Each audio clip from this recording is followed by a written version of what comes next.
வணக்கம், நான் நாதன். இப்போ ஐக்ரோ ஸ்பெஷலிஸ்ட் சென்டர் பந்தாயில் இருக்கோம். ஐக்ரோ ஸ்பெஷலிஸ்ட் சென்டர் பந்தாயில் இருக்கோம். இந்த புவனேஸ்வரி நம்ம தங்கச்சி புவனேஸ்வரி அவங்களோட கேஸ் வந்து நமக்கு தெரியும். இப்போ வைரலாக போயிட்டுருக்கு. அவங்களுக்கு வந்து கேன்சர் ஸ்டேஜ் 4 கேன்சர் ஸ்டேஜ் 4. அவங்கள சிகிச்சை பார்க்குறதுக்காக இந்த பந்தாய் ஹாஸ்பிட்டல் சிகிச்சை பார்த்துருக்காங்க. அதனால் அவங்களோட விஷயம் வைரலாக போய்ட்டு சில விஷயம் வந்து மக்களுக்கு தெரியாது. இந்த 2 நாளாக வந்து நான் வந்து இந்த ஹாஸ்பிட்டலில் தான் இருந்து இவர்களோட பிரச்சனையெல்லாம் பார்த்துக்கிட்டு இருக்கேன். டாக்டர் டேனியல் அவரையும் நம்ம சந்தித்து பேசிட்டோம். அந்த சிகிச்சை பார்க்கக்கூடிய மருத்துவர் ஒரு பேர் வந்து டேனியல். அவரையும் நம்ம வந்து சந்தித்து புவனேஸ்வரியோடைய பிரச்சனையை வந்து நம்ம நிறையா அவங்ககிட்ட பேசினோம். என்ன அவருக்கு வந்து பிரச்சனை, என்ன ட்ரீட்மெண்ட் கொடுக்க போகிறீங்க, அவரோட பிரச்சனை எந்த அளவுக்கு இருக்குது அப்படின்றது, அது வியாதி எந்த அளவுக்கு இருக்குது அப்படின்றத வந்து நம்ம டாக்டர் டேனியல்கிட்ட வந்து நம்ம வந்து பார்த்து பேசணும். அந்த நேரத்தில் வந்து புவனேஸ்வரியும் பார்த்து நம்ம பேசணும். அவங்க என்ன பிரச்சனை, அவங்க சந்தித்த பிரச்சனை என்னன்னு அவங்ககிட்டே பேசணும். அவர் அப்பா இருக்காருங்க, குணசேகரன், அவர் அப்பா இருக்காரு. அவர்கிட்டையும் சந்தித்து அந்த பிரச்சனை பேசணும். பேசிட்டு நிறைய பேர்கிட்ட நம்ம கலந்து பேசி இன்றைக்கு வந்து இங்கே வந்து இந்த வீடியோ மக்களுக்கு எதுக்காக செய்கிறேன் அப்படின்னா, அவங்க பிரச்சனை என்னன்னு உங்களுக்கு தெரியணும். நீங்கள் பாருங்கள், நிறைய பேர் இப்போ வந்து இது ஃபேக் நியூஸாக இருக்குமோ, இது ஒரு சந்தேகத்தில் வந்து அது அவங்க சந்தேகப்படுறது நான் தான். ஏன்னா நிறைய ஃபேக் நியூஸ் நடந்துகிட்டு இருக்குல்ல, இது ஃபேக் நியூஸாக இருக்குமோ அப்படின்னு ஒரு சந்தேகத்தில் வந்து இந்த பந்தாய் ஹாஸ்பிட்டலுக்கு வந்து நிறைய பேர் கால் பண்ணிக்கிட்டு இருக்கிறாங்க. நிறைய பேர் கால் பண்ணி டாக்டர்கிட்டையும் சரி, மற்ற இங்கே உள்ள அதிகாரிகிட்டையும் சரி, அவங்க வந்து கால் பண்ணி இந்த விஷயத்தை வந்து விசாரிச்சுட்டு இருக்காங்க. ஸ்டாஃப் நர்ஸ் கிட்ட எல்லாம் விசாரிச்சுட்டு இருக்காங்க. நிறைய பேர்கிட்ட விசாரிச்சுட்டு இருக்கிறாங்க. ஒரு நாளைக்கு ஒரு 100 கால் 50 கால் வந்தால் அவங்களும் வந்து என்ன செய்வாங்க, அவங்களும் வந்து இப்போ கம்ப்ளைண்ட் பண்ணிட்டாங்க. அதாவது குணசேகரன் கிட்ட கம்ப்ளைண்ட் பண்ணிட்டாங்க, நிறைய கால் வந்துட்டு இருக்கு அப்படின்ட்டாங்க. அதே நேரத்தில் வந்து நிறைய பேர் வந்து நேரடியாக வந்து புவனேஸ்வரியை வந்து பார்க்கறதுக்கு நேரடியாக வராங்க. நேரடியாக வந்து அவங்க பார்க்க வராங்க, வந்துக்கிட்டே இருக்கிறாங்க ஆள் பார்க்கறதுக்கு. அதையும் வந்து இப்போ வந்து டாக்டரும் சரி, ஸ்டாஃப் நர்ஸும் சரி, இங்கே உள்ள அதிகாரியும் சரி, இதையும் கம்ப்ளைண்ட் பண்ணிட்டாங்க. அதாவது நிறைய பேர் இங்கே வரக்கூடாது. இப்போ எஸ்ஓபி, இந்த கொரோனா என்ற ஒரு வியாதி எஸ்ஓபி. ரெண்டாவது வந்து புவனேஸ்வரிக்கு எந்த ஒரு கிருமிகளும் அண்டக்கூடாது, அதனால யாரும் வரக்கூடாது அப்படின்றத ஒரு கம்ப்ளைண்ட் பண்ணிட்டாங்க. ஆனால் இவர் எவ்வளோ தூரம் வந்து வரவங்ககிட்டலாம் சொல்லிட்டு இருப்பாங்க, ஆனால் வந்துக்கிட்டு தான் இருக்காங்க. அதனால் இந்த வீடியோ மூலியமாக வந்து நிறைய பேருக்கு வந்து போய் சேரும். நிறைய பேர் ஷேர் பண்ணுங்கள். பார்க்குறவங்க, இங்கே வரணும்னு இருக்கிறவங்க தயவு செஞ்சு கொஞ்சம் வராமல் இருங்க.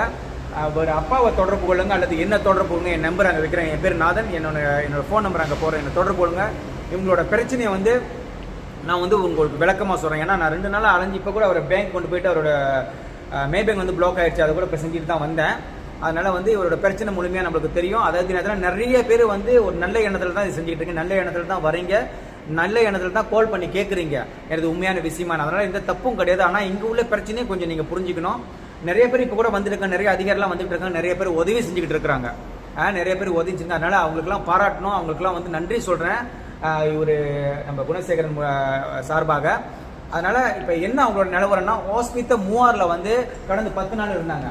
கடந்த 10 நாள் அங்கே வந்து சிகிச்சை பெற்று இருக்கக்குள்ள வந்து அவங்களுக்கு என்ன ஆச்சுன்னு சொன்னாக்கா ரொம்ப மோசமாக போயிட்டாங்க.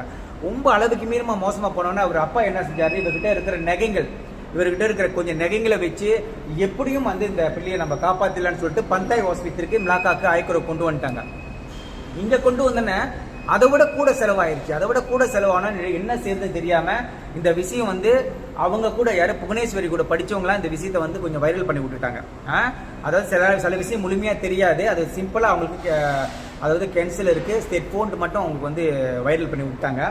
ரெண்டாவது வந்து புவனேஸ்வரி வந்து ஒரு லாயரு, 2 வருஷம் வந்து படித்து முடிச்சு 2 வருஷமும் லாயராக வேலை செஞ்சுக்கிட்டு இருக்கிறாங்க புவனேஸ்வரி. அதனால வந்து இந்த ஹாஸ்பிட்டல் 3 வந்து இருந்து அங்கேருந்து ரொம்ப முடியாமல் போனால் அவர் அப்பா வந்து ஏதோ நகையை வச்சு ஏதாவது அவர் காப்பாற்றிடலான்னு சொல்லி இங்கே கொண்டு வந்துட்டாங்க பந்தாய் ஹாஸ்பிட்டலுக்கு. இங்கே வந்தவுடனே அதை விட கூடுதலாக போனோன்னா அவரால் சமாளிக்க முடியாத மக்கள்கிட்ட கொண்டு வந்தார் செஞ்ச பிரச்சனையை. ரெண்டாவது இந்த பிரச்சனை வந்து மக்களுக்கு தெரியும்னு சொல்கிறேன். தயவு செஞ்சு யாராவது அந்த பந்தாய் ஹாஸ்பிட்டலுக்கு கால் பண்ணி கேட்காதுங்க. எனக்கு கால் பண்ணுங்க, நாதனுக்கு. அப்பாவுக்கு கால் பண்ணுங்க. அப்பா வந்து எடுக்க முடியல ஃபோன். ஏன்னா ஒரு நாளைக்கு 100 வாட்டி 100 கால் 150 கால் வருது அவருக்கு. அவரால் எடுத்து பேச முடியல. ஏன்னா அவர் 64 வயசு, கால் வந்து பாருங்க, அவரும் வியாதியில் தான் இருக்கிறாரு. இவரோட 2 பிள்ளைங்க வந்து ஓகே, ஒரு பையனுக்கு ஒரு கண்ணு தெரியாது, இன்னொரு பையனுக்கு வந்து பேச்சும் சரியாக வராது, கால் நடையும் சரியாக வராது, அவர் கால் பிரச்சனை. 2 பிள்ளைங்க ஓகேயோ. இப்போ புவனேஸ்வரியும் இந்த மாதிரி இருக்கிறாங்க. இவரோட மனைவி இறந்து 17 வருஷம் ஆச்சு.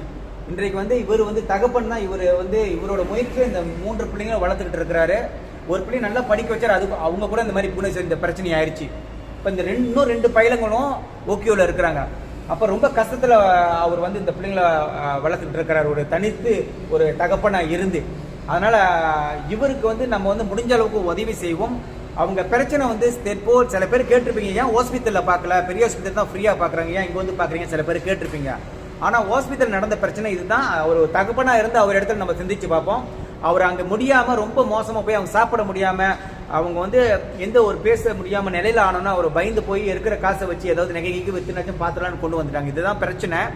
ஏதாவது உங்களுக்கு முக்கியமாக ஏதாவது உங்களுக்கு பிரச்சனை, அவங்களோட பிரச்சனை தெரியும்னா என்னோட ஃபோன் நம்பர் போகிற நாதன், நீங்கள் எனக்கு கால் பண்ணுங்கள்.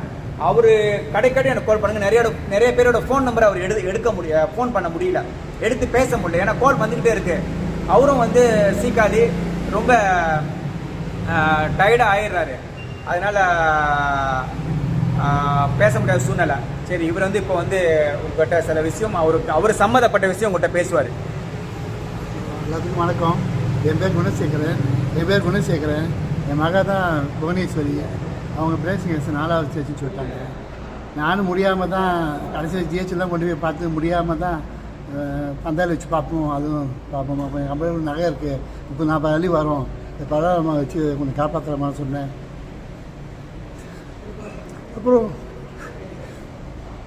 இங்கே வந்த பிறகு தான் தெரியுது எவ்வளோ மோசமாக இருக்குது, காப்பாற்ற முடியாது அப்படின்னு சொல்கிறாங்க. அதனால் டாக்டர் ரொம்ப கெஞ்சி கேட்டு எப்படியா காப்பாற்றுங்க அப்படின்னு சொல்லி ஒரு நாள் போட்டிருந்தாங்க. மறுநாளே தான் அதை டிபெண்ட் பண்ணாங்க. அப்போ சரி, டேனி டாக்டர் தான் ரவிக்குமாருக்கு முடியவே முடியாதுன்ட்டார். அப்புறம் அவரும் முயற்சி பண்ணி சரி கேன்சர் டாக்டரை கூப்பிட்டு பேசுவோம் அவர்கிட்ட சொல்லி, அப்புறம் கேன்சர் டாக்டர் தான் வந்து லங்ஸாக ரொம்ப தண்ணி கொத்துருக்கு, இது முதல் ரிமூவ் பண்ணணும், இது முதல் வெளியாக்கணும் அப்படின்னு சொல்லி அதை செஞ்ச மறுநாள் கொஞ்சம் ஓகே ஆச்சு. டாக்டர் ரொம்ப கையெடுத்து கும்பிட்டாரு, இதை எப்படியாவது காப்பாற்றிடலாம் அப்படின்னு சொல்லி மறுநாள் அதுக்கு மேலே கீமோ ஆரம்பிச்சிடுவோம் அப்படின்னு சொன்னாங்க. செஞ்ச பிறகு கொஞ்சம் நல்லா இருக்காங்க. செஞ்சு அப்புறம் தான் சொன்னார், இது முதல் கீமோ பண்ணி அந்த மார்பு ஆப்ரேஷன் அப்புறம் பண்ணிக்கலாம், முதல் கீமோ போட்டு நல்லா ஆன பிறகு அப்புறம் நம்ம எப்படின்னு பார்க்கலாம் அப்படின்னு சொன்னாங்க. நானும் சரி என்ன செய்யணும் செய்யுங்க சார், நான் உங்களை ரொம்ப நம்புகிறேன் சார் டாக்டர் சொல்லி கையெடுத்து கும்பிட்டேன். அவரும் ஓகே, நான் கையை பிடிச்சி கூட்டிகிட்டு போகிறேன், எங்கள் பின்னாலே வாங்க, நானும் உதவி செய்கிறேன் உங்களுக்கு அப்படின்னு சொன்னார். ஆனால் கொஞ்சம் காசு பத்தாமல் போச்சு. நான் ஒரு வாரம் இருந்தேன், ஒரு வாரத்துக்கு 30,000 வலி வந்துருச்சு. இன்னும் கீமோ போடல, ஒரு கீமோ போட்டால் 10,000 இல்லையா, அதான் 6 செக்கல் போடணுன்னு சொன்னார். அதுக்கு 60,000 வலி வந்துடும், இப்போ ஒரு 40,000 வலி 45,000 வலி வந்துடும் அப்படின்னு சொன்னார். அதனால தான் நான் மக்களை எங்கள் மகளோட படித்த இலான்னு ஒரு பொண்ணு, அவங்க தான் ஈப்போலில் வந்து பார்த்து இந்த மாதிரி உதவிலாம் கிடைக்கும் செய்யலாம்ப்பா அப்படின்னு கேட்டாங்க. சரி செய்யணும், எது செய்யணும் செய்யுங்கம்மா, நல்லதாக இருந்தால் பரவாயில்ல அப்படின்னு செஞ்ச பிறகு நிறைய பேர் வந்து உதவி செய்கிறாங்க. நிறைய நல்ல உள்ளவங்க நிறைய பேர் இருக்கிறாங்க. அதனால் எல்லாத்துக்கும் கையெடுத்து கும்பிட்றேன். என்னால் கோல் எடுத்து எதுவும் பேச முடியல, அதனால் எல்லாருக்கும் ரொம்ப நன்றிம்மா. சரி, இப்போ வந்து இவரோட அக்கௌண்ட் நம்பர் நான் சொல்லிடுறேன், ஏன்னா ஃபேக் நியூஸ் நிறையா இருக்குது, அந்த நிறைய பேர் பொய்யான தகவல் போட்டிருக்காங்க. அதனால் அவரோட அக்கௌண்ட் நம்பர் வந்து நல்லா பார்த்துக்குங்க.